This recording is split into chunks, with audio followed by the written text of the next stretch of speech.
ஓசியா அதிகாரம் 9. இஸ்ரவேலே, மகிழ்ச்சியாயிராதே, மற்ற ஜனங்களைப் போல் களி கூறாதே. உன் தேவனை விட்டு நீ சோரம் போனாய். தானியம் போரடிக்கிற சகல களங்களிலும் பணயத்தை நாடுகிறாய். தானிய களமும் திராட்சை தொட்டியும் அவர்களை பிழைப்பூட்டுவதில்லை. அவர்களுக்கு திராட்சரசம் ஒழிந்து போகும். அவர்கள் கர்த்தருடைய தேசத்தில் குடியிருப்பதில்லை. எப்பிராயீமர் திரும்ப எகிப்துக்கு போவார்கள். அசிரியாவில் தீட்டுள்ளதை புசிப்பார்கள். அவர்கள் கர்த்தருக்கு திராட்சரசத்தின் பான பலியை வார்ப்பதும் இல்லை, அவருக்கு அங்கீகரிப்பாயிருப்பதும் இல்லை. அவர்களுடைய பலிகள் அவர்களுக்கு துக்கம் கொண்டாடுகிறவர்களின் அப்பத்தை போல இருக்கும். அதை புசிக்கிற யாவரும் தீட்டுப்படுவார்கள். அவர்களுடைய அப்பம் அவர்களுக்கே ஆகும்.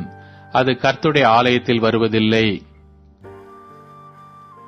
ஆசரிப்பு நாளிலும் கர்த்தருடைய பண்டிகை நாளிலும் என்ன செய்வீர்கள்? இதோ அவர்கள் பாழ்கிடிப்புக்கு தப்பும்படி போய்விட்டார்கள். எகிப்து அவர்களை சேர்த்துக் கொள்ளும். மோப் பட்டணம் அவர்களை அடக்கம் பண்ணும்.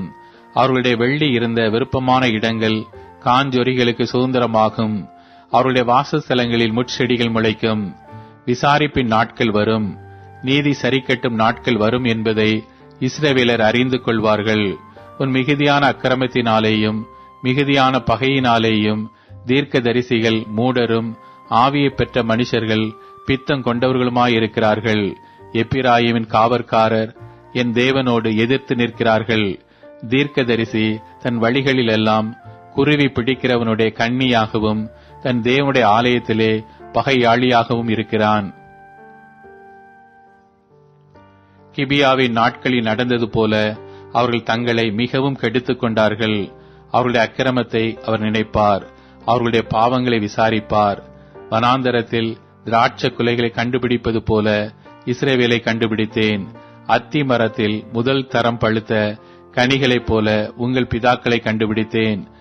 ஆனாலும் அவர்கள் பாகால் பேயோர் அண்டைக்கு போய் இளைச்சையானதற்கு தங்களை ஒப்புவித்து தாங்கள் நேசித்தவைகளைப் போல தாங்களும் அருவருப்புள்ளவர்கள் ஆனார்கள். எப்பிராயிமின் மகிமை ஒரு புறாவைப் போல் பறந்து போம். அது பிறப்பதுமில்லை, வயிற்றில் இருப்பதுமில்லை, கற்பம் தரிப்பதுமில்லை. அவர்கள் தங்கள் பிள்ளைகளை வளர்த்தாலும் அவர்களுக்கு மனுஷர் இராதபடிக்கு அவர்களை பிள்ளைகள் அற்றவர்கள் ஆக்குவேன். நான் அவர்களை விட்டு போகையில் அவர்களுக்கு ஐயோ! நான் எப்பிராயிமை தீருவின் திரை மட்டும் இருக்கிறதை பார்க்கிற போது அது நல்ல வசதியான ஸ்தலத்திலே நாட்டப்பட்டிருக்கிறது. ஆனாலும் எப்பிராயிமர் தங்கள் குமாரரை கொலை செய்கிறவனிடத்தில் வெளியே கொண்டு போய் விடுவார்கள். கர்த்தாவே, நீர் அவர்களுக்கு கொடுப்பதை கொடும். அவர்களுக்கு விழுந்து போகிற கற்பத்தையும் பாலற்ற முலைகளையும் கொடும்.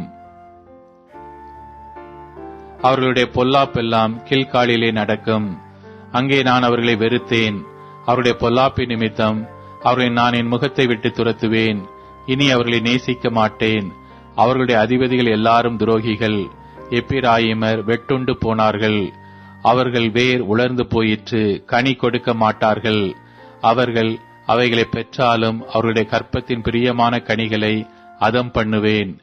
அவர்கள் அவருக்கு செவி கொடாமற் போனபடியால் உன் தேவன் அவர்களை வெறுத்து விடுவார். அவர்கள் அந்நிய ஜாதிகளுக்குள்ளே அலைந்து திரிவார்கள்.